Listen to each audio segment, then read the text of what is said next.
అయితే micro finance కి సంబంధించి దాదాపు కుప్పలుగా బాధితులు వస్తున్నారు. దీనికి సంబంధించి ఈరోజు డీజీపీ ఆఫీస్ దగ్గర కూడా దాదాపు 300 మంది బాధితులు కూడా ధర్నా చేయడం జరిగింది. సో ఈ రోజు ఓయూ సంపత్ నాయక్ కూడా మహేష్ కుమార్ గౌడ్ని కలవడం జరిగింది బాధితుల తరపు నుంచి. సో మనతో మాట్లాడడానికి సంపత్ నాయక్ ఉన్నారు. అన్న చెప్పండి, ఎట్లా చూస్తున్నారు? మీరు కొన్ని ఫొటోస్ రిలీజ్ చేశారు. మధు కావచ్చు, అభిషేక్, ఇంకా బాలాజీ కావచ్చు, వీళ్ళందరూ బీఆర్ఎస్ కి సంబంధించిన ఎమ్మెల్యేతో ఉన్నారు. సో వాళ్ళ హస్తం ఏమైనా ఉందంటారా? అక్క నేను చాలా క్లియర్గా చెప్తున్నాను మీరు అడిగిన క్వశ్చన్కి. నేనేమంటున్నా అంటే స్థానిక నేను బీఆర్ఎస్ పైన బురద చల్లడం దాని గురించి కాదు, ఈ క్వశ్చన్ అది కాదు.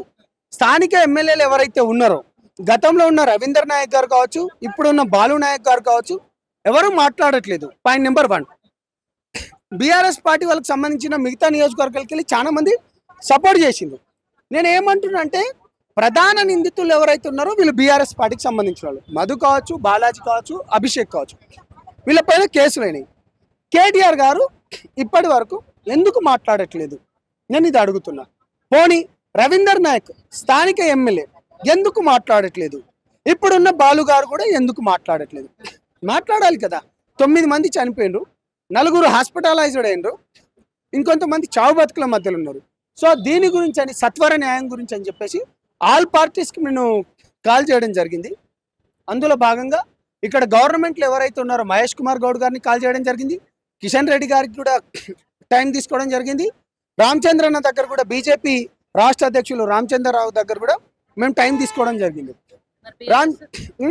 బీఆర్ఎస్ కూడా మేము కాల్ చేస్తున్నాం. ఆల్రెడీ బీఆర్ఎస్ దాంట్లోకి వెళ్ళి ఉన్న ఎవరైతే నా ఫ్రెండ్స్ ఎవరైతే ఉన్నారో వాళ్ళతో కూడా మాట్లాడడం జరిగింది. ప్రశ్న అడగడానికి మెయిన్ కారణం ఏంటంటే మీరు ఫోటో చూపించినందుకు కారణంగా నేను అడగను. దీనికి సంబంధించి వీడియోస్ కావచ్చు, మీమ్స్ కావచ్చు, ఇవన్నీ వస్తున్నాయి. కేటీఆర్ఏ మంగిని కాపాడుతున్నాడు, దీని వెనక కేటీఆర్ హస్తం ఉందని చెప్పేసి కొన్ని రీల్స్ వస్తున్నాయి. దానికి నేను అడుగు అంటే నేనేమంటున్నా అంటే అక్క, బాధితుల పక్షాన బాజాప్తగా మనం కొట్లాడే, అది ఎవరైనా సరే. ఇప్పుడు చాలా మంది నాకు కూడా అంటున్నారు, అన్ని ఛానల్స్లలో వస్తున్నాయి, టీ న్యూస్లో ఎందుకు రావడం లేదు? V6లో వచ్చినాయి, TV5లో, TV9లో, ప్రతి దాంట్లో వచ్చినాయి. టీ న్యూస్లో ఎందుకు రావడం లేదు? ఇప్పుడు దేవరకొండ ప్రాంతంలో ఉన్న రవీందర్ నాయక్, ఆడే గతంలో ఎమ్మెల్యేగా చేసిండు, ఇప్పుడున్న బాల్ నాయక్. రవీందర్ నాయక్ తోని బాలాజీ ఫొటోస్ దిగిండు, వీడియోస్ ఉన్నాయి, మధు కూడా ఉన్నాయి, దాని తర్వాత అభిషేక్ కూడా ఉన్నాయి. వీళ్ళ తరపు నుంచి వీళ్ళు ఎందుకు మాట్లాడట్లేదు? ప్రజల తరపు నుంచి 9 మంది అక్కడ చచ్చిపోయింది కదా. మీరు మీ పార్టీ స్టాండ్ ఏంటిది? ఇవాళ గవర్నమెంట్లు ఉన్న వాళ్ళ దగ్గరికి మేము వచ్చినాం, కేసులు అయినాయి. మంగ్లీ గారి పైన కూడా కేసు అయింది అనుకుంటా, స్వయాన మహేష్ కుమార్ గౌడ్ గారే చెప్పారు. నాతో పాటు ఒక 40 మంది కూడా ఉన్నారు. నేను చాలా క్లియర్గా చెప్తున్నాను, ఆల్ పార్టీస్ని కలవబోతున్నాం. ఇవాళ బీఆర్ఎస్ పార్టీలో ఉన్న నాయకులకు కూడా నేను కాల్ చేయడం జరిగింది. వాళ్ళు కూడా లోకల్లో లేరన్నారు, వచ్చినాక కలుద్దామని కూడా చెప్పిండు. మేము ఇందులో భాగంగానే, ఎందుకంటే ఏదో ఒక పార్టీ పైన బురద చల్లడం అని కాదు. నేనేమంటున్నా అంటే ప్రజలు అనుకుంటుంది, మీ పార్టీలో ఉన్న మధు కానీ, బాలాజీ కానీ, అభిషేక్ కానీ మీరు ఇప్పటి వరకు ఎందుకు చర్యలు తీసుకోలే? వాళ్ళ వల్ల 9 మంది చనిపోయినరు, 100 కోట్ల ట్రాన్సాక్షన్ జరిగినాయి. వాడు అభిషేక్ గాడేమో పెళ్లిళ్ళకు తిరుగుతాడు. ఏంది వీడియోల కింద ఫోటోలు పెట్టుకొని, ఆ మ్యూజిక్లు పెట్టుకొని తను మాట్లాడుకుంటూ ఉన్నాడు. నేను ఒకటే చెప్తున్నాను, గౌరవనీయులైన కేటీఆర్ అన్న, మనం అందరం కలిసి ఉద్యమాలు చేసిన వాళ్ళం. మీ పార్టీలో ఉన్న కొంతమంది నాయకుల పైన ఇట్లా ఎలిగేషన్స్ వస్తున్నాయి, దీనిపైన ఆన్సర్ ఇచ్చుకోవాల్సిన అవసరం మీకు ఎంతైనా ఉంది. టీ న్యూస్లో కూడా ఇప్పటి వరకు మైక్రో ఫైనాన్స్కి సంబంధించింది టీ న్యూస్లో కూడా ఎందుకు రావడం లేదని ప్రజలు కూడా అంటున్నారు. మొన్నటి వరకు మంగ్లీ స్కామ్ చేసిందంటే చాలా మంది బాధపడ్డారు.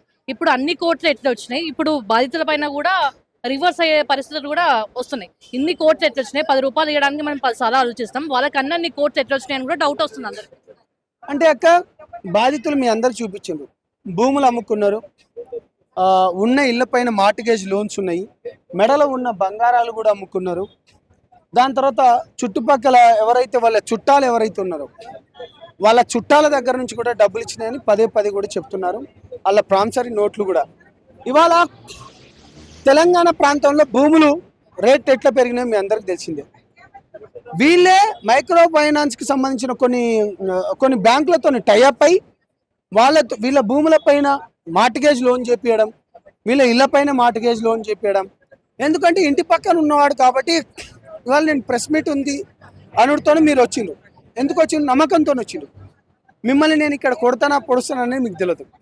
వాడి ఇంటి పక్కన బాలాజీ గాడు ఒక 2 కోట్లతో ఇల్లు కడితే మధుగాడు 8 కోట్లతో ఇల్లు కట్టిండు. ఆ రోజు మీరు కూడా వచ్చిండ్రు. అంటే అరే వీడు ఊర్లోనే ఉంటాడు కదా, వీడు ఇంత పెద్ద ఇల్లు కడుతున్నాడు కదా, ఒక నమ్మకం క్రియేట్ చేసిండ్రు. భూములు అమ్మిపించిండ్రు, ఇళ్ల పైన అమ్మిపించిండ్రు, బంగారాలు అమ్మిపించిండ్రు, పంటలు పండించి వచ్చే డబ్బులను కూడా మాయ మాటలు చెప్పిండ్రు. చుట్టాల దగ్గర నుంచి 4 రూపాయలు 5 రూపాయలు వడ్డీ ఉంటే దాన్ని ఇక్కడేమో వీళ్ళు 15 రూపాయలు ఇస్తా అన్నారు, దాన్ని కూడా నమ్మిపించిండ్రు. ఇప్పుడు పోయేమో లోపట్టున్నారు. ఇప్పుడు ఈ స్కామ్ లో రాజకీయ హస్తం ఉందంటారా? నేను చేసిన దాంట్లో అయితే రాజకీయ హస్తం ఉందక్క, అవి కూడా నేను బయట పెడతా త్వరలో. అంటే ఇప్పుడు ఈ క్వశ్చన్ అడిగితే మీరు ఫీల్ అవుతారేమో, సో ఫీల్ అయినా కూడా నేను అడుగుతా. ఎందుకంటే సంపత్ నాయక్ ఇంత గణం తిరుగుతున్నాడు బాధితుల పక్షాన, ఆయన బస్ కిరాయిలు పెట్టుకున్నాడు, అన్ని పెట్టుకున్నాడు, ఇంతగనం తిరుగుతున్నాడు. ఎందుకంటే సంపత్ నాయక్ ఎంతో కొంత సెటిల్మెంట్ అవుతుంది అని చెప్పేసి ఆలోచిస్తుండ అంటున్నారు. అయితే అక్క బాధితులు ఇక్కడ ఉన్నారు, ఈయన ముఖం కూడా నాకు తెలియదు. చాలా మంది ఇట్రండి, రండి. మీరు నాకు ఎప్పుడైనా నేను మీతో మాట్లాడినా మీకు నేను డబ్బులు అడిగినా? ఆ? మీరు ఎందుకు వచ్చి ఒక్క నిమిషం నేను చెప్తున్నా, రండి అమ్మా రండి. మీరు అందరు బాధితులే కదా, నేను మీకు ఎప్పుడైనా డబ్బులు అడిగినామా? మీరు ఏమైనా నాకు డబ్బులు ఏమైనా ఇచ్చిన? మంగ్లీకి కూడా నేను చెప్తున్నా, మంగ్లీ ఎవరెవరికి డబ్బులు ఇచ్చింది? మంగ్లీ ప్రెస్ మీట్లకు మీరు ఏమైనా ప్రెస్ మీట్లకు ఏమైనా డబ్బులు ఇచ్చినా? పోనీ ప్రెస్ మీట్లు ఇన్ని పెట్టినాం, మీకు నేనేమైనా డబ్బులు ఇచ్చినా? పైసలు మంచిగా వచ్చేది మాకు తెలుసా. ఆ దొంగ ముండా మంచిగా మా పైసలు మంచిగా వచ్చేది.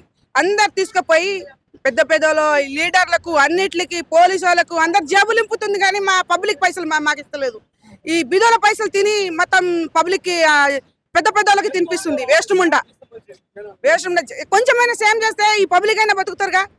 ఈ పబ్లిక్ మొత్తం చనిపోతున్నారు దీనితో ఏజెంట్లు. మీరు అడిగిన క్వశ్చన్ కి నేను ఏమంటున్నా అంటే, ఇంతకు ముందు సెటిల్మెంట్ అనక చైత్ర దగ్గర ఉన్నది, 6 ఏళ్ల పాప పైన 6 ఏళ్ల చైత్ర పాప పైన అత్యాచారం జరిగి చంపివేయబడ్డది.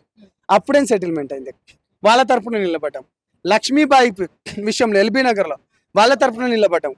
దాని తర్వాత నడిగడ్డ తండాలో తండ్రే కూతురును రేప్ చేసి చంపివేసి నాటకాలు ఆడిండు, వాడిని కూడా దొరకబట్టించినాం.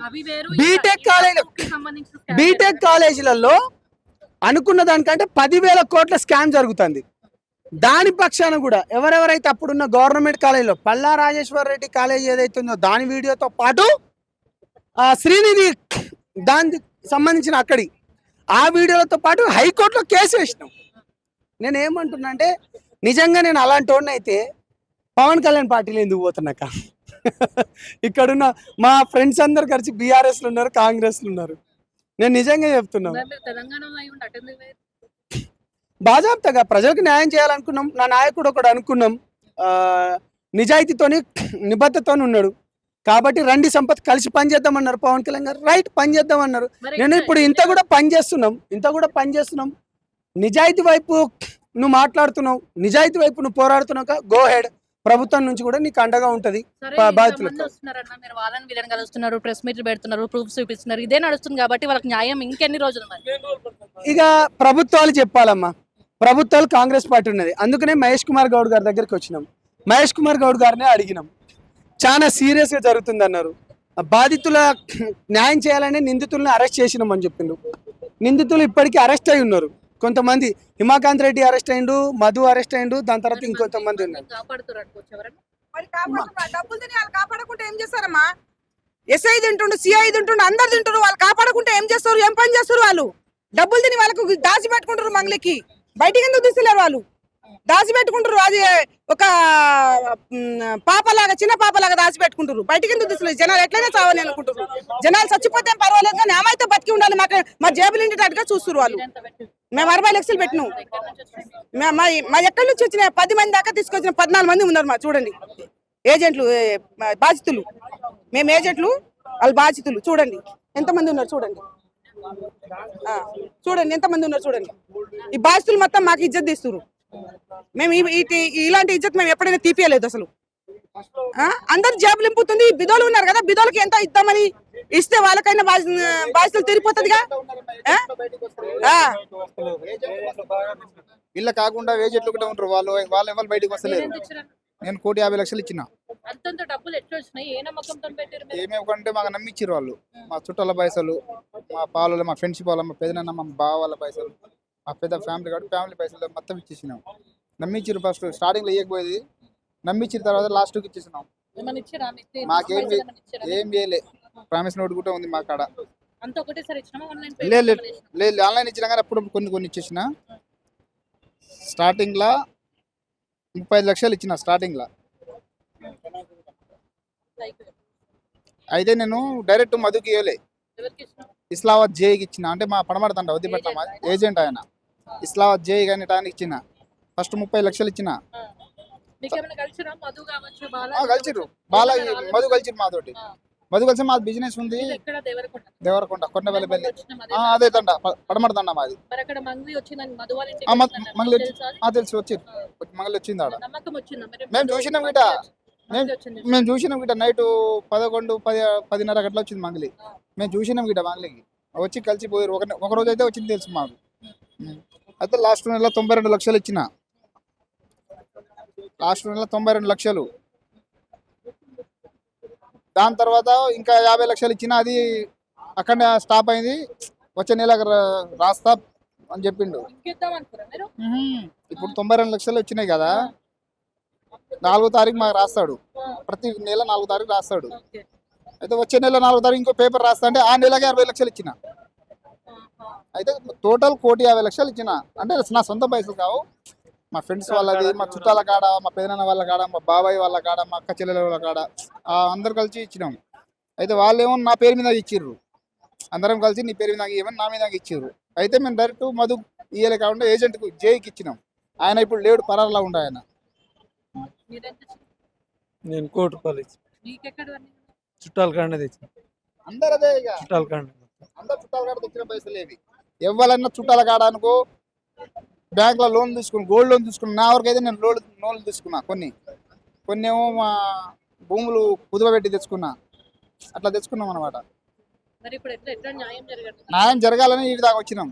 మా సంపదన్న అశోక్ అన్న వాళ్ళతోటి న్యాయం జరగాలని ఇక్కడ దాకా వచ్చినాం. జరుగుతుంది ఖచ్చితంగా జరగాలని మీకు వస్తాయి అనుకుంటా. రావాలని పోరాడుతున్నాం.